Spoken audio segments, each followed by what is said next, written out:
Hi friends, welcome back to my channel. ఈ రోజు video వచ్చేసి గోధుమ పిండితో ఒక హెల్దీ స్నాక్ రెసిపీని అయితే చూపించబోతున్నాను. బయట క్రిస్పీగా లోపల ఎగ్ స్టఫింగ్ తో చాలా టేస్టీగా అయితే ఉంటుంది. ముఖ్యంగా పిల్లలైతే చాలా ఇష్టంగా తినేస్తారండి. అలాగే డీప్ ఫ్రై చేయకుండా చాలా తక్కువ ఇంగ్రీడియంట్స్ తోటి చాలా ఈజీగా అయితే ప్రిపేర్ చేసుకోవచ్చు. ఇక లేట్ చేయకుండా ఎంతో టేస్టీగా ఉండే హెల్దీ స్నాక్ రెసిపీని ఏ విధంగా చేసుకోవాలో ఇప్పుడు మనం చూసేద్దాం.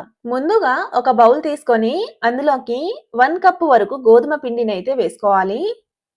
తర్వాత దీంట్లోకి పావు టీ స్పూన్ వరకు ఉప్పు, అలాగే 1 టీ స్పూన్ వరకు ఆయిల్ ని కూడా వేసుకోవాలండి. ఇప్పుడు ఈ పిండికి ఆయిల్ అంతా పట్టేలా ఒకసారి ఇలా చేత్తో చక్కగా స్మాష్ చేసుకుంటూ కలుపుకోండి. తర్వాత ఈ పిండిలోకి కొద్దిగా వాటర్ ని పోసుకుంటూ చక్కగా కలుపుకోవాలండి. మనం నార్మల్ చపాతీ పిండిని ఏ విధంగా కలుపుకుంటామో అదే విధంగా ఈ పిండిని కూడా కలుపుకోండి. ఇలా సాఫ్ట్ ముద్దలా కలుపుకున్నాక ఒక 10 నిమిషాల పాటు దీన్నైతే కాసేపు పక్కన పెట్టేయండి. ఈ లోపు మనం ఇందులోకి కావలసిన ఎగ్ స్టఫింగ్ అయితే రెడీ చేసేసుకుందాం. ఇప్పుడు స్టవ్ పైన ఉన్న కడాయిలోకి 2 టీ స్పూన్ వరకు ఆయిల్ అయితే వేసుకోండి. ఆయిల్ కొంచెం వేడయ్యాక ఇందులోకి కొద్దిగా ఆవాలు అండ్ జీలకర్రను కూడా వేసుకోవాలి. పోపు దినుసులు లైట్ గా వేగిన తర్వాత ఇందులోకి 1 టీ స్పూన్ వరకు అల్లం పేస్ట్ ని వేసి చక్కగా వేయించుకోవాలండి. ఇందులో ఉండే పచ్చి వాసన పోయే వరకు చక్కగా వేయించుకోండి. తర్వాత ఇందులోకి కొద్దిగా పచ్చిమిర్చి ముక్కలు, అలాగే సన్నగా కట్ చేసి పెట్టుకున్న ఆనియన్స్, అదే విధంగా కొద్దిగా పచ్చి బఠానీని వేసి వీటిని మీడియం ఫ్లేమ్లోనే 1 నిమిషం పాటు వేయించుకోవాలండి. ఇవి ఇలా లైట్గా వేగాక ఇందులోకి సన్నగా తురుముకున్న క్యారెట్ని వేసి మొత్తం ఒకసారి బాగా కలుపుకోవాలి. స్టఫింగ్ లోకి కావాలంటే ఆలుగడ్డ, క్యాప్సికం ముక్కల్ని కూడా వేసుకోవచ్చండి. ఆలుగడ్డనైతే ఉడికించి వేసుకోండి. ఇలా అన్ని వెజ్జెస్ ని వేశాక దీంట్లోకి టేస్ట్ కి సరిపడా సాల్ట్ ని వేసి మొత్తం ఒకసారి బాగా కలుపుకోవాలండి. ఈ ఛానల్ ని ఫస్ట్ టైం చూస్తున్నట్టయితే లైక్ చేసి సబ్స్క్రైబ్ చేసుకోండి. అలాగే పక్కనున్న బెల్ ఐకాన్ని కూడా ప్రెస్ చేయండి. తర్వాత దీంట్లోకి 2 ఎగ్స్ ని పగలగొట్టి వేసుకోండి. ఇలా ఎగ్ ని వేసుకున్న తర్వాత మీడియం ఫ్లేమ్ లోనే మధ్య మధ్యలో కలుపుకుంటూ చక్కగా కుక్ చేసుకోవాలి. ఎగ్ లో ఉండే నీచు వాసనంతా పోయే వరకు లో ఫ్లేమ్ లోనే కుక్ చేసుకోండి. ఇలా ఎగ్ ని కుక్ చేసుకున్న తర్వాత దీంట్లోకి పావు టీ స్పూన్ పసుపు, అలాగే హాఫ్ టీ స్పూన్ వరకు కారం, చివరిగా 1 టీ స్పూన్ వరకు ఎగ్ మసాలాను అయితే వేసుకోండి. ఒకవేళ ఇంట్లో ఎగ్ మసాలా లేకపోతే చికెన్ మసాలా, గరం మసాలానన్నా వేసుకోవచ్చండి. ఇలా అన్ని స్పైసెస్ ని వేసిన తర్వాత ఒక 30 సెకండ్స్ పాటు చక్కగా కుక్ చేసుకోవాలి.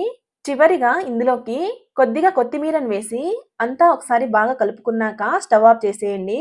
ఇదేనండి, ఎగ్ స్టఫింగ్ అయితే రెడీ అయింది. దీనైతే కాసేపు పక్కన పెట్టేద్దాం. ఇప్పుడు నేను 10 నిమిషాల తర్వాత అయితే ఈ పిండిని అయితే చూపిస్తున్నానండి.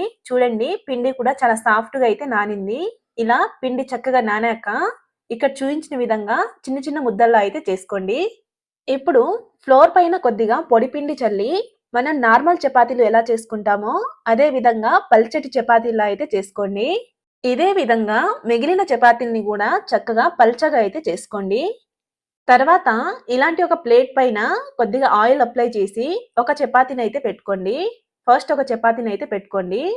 ఇలా చపాతీని పెట్టుకున్నాక మనం ముందుగా రెడీ చేసి పెట్టుకున్న ఎగ్ స్టఫింగ్ ని పెట్టి పైనుంచి ఇంకో చపాతీని అయితే పెట్టుకోవాలండి. ఇప్పుడు ఇలాంటి ఒక బౌల్ ని తీసుకొని ఇక్కడ చూపించిన విధంగా పెట్టి ఎక్స్ట్రా పిండిని అయితే తీసేయండి. ఇలా రౌండ్ షేప్ లో అయితే కట్ చేసుకోండి. ఇలా రౌండ్ షేప్ లో కట్ చేసుకున్నాక బౌల్ ని తీసి ఇక్కడ చూపించిన విధంగా అయితే సైడ్స్ కి అయితే ఇలా నెమ్మదిగా ఒత్తుకోండి. ఇలా సైడ్స్ కి ఒత్తుకోవడం వల్ల వేయించేటప్పుడు లోపల ఉండే స్టఫ్ బయటికి రాకుండా ఉంటుంది. ఇదే విధంగా మిగిలిన వాటిని కూడా చక్కగా రౌండ్ షేప్ లో అయితే కట్ చేసుకోండి. ఇప్పుడు స్టవ్ పైన ప్యాన్ ని పెట్టి 2 టీ స్పూన్ వరకు ఆయిల్ ని అయితే వేసుకోండి. ఈ ఆయిల్ బాగా వేడయ్యాక మనం ముందుగా రెడీ చేసి పెట్టుకున్న బాల్స్ ని పెట్టి చక్కగా ఫ్రై చేసుకోవాలండి. ఒక సైడ్ లైట్ గా ఫ్రై చేశాక ఇంకో వైపు తిప్పి ఫ్రై చేసుకోవాలి.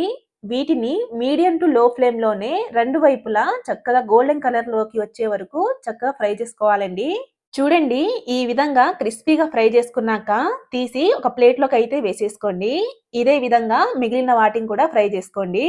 అంతేనండి. ఎంతో టేస్టీగా ఉండే గోధుమ పిండి స్నాక్స్ అయితే రెడీ అయినాయి.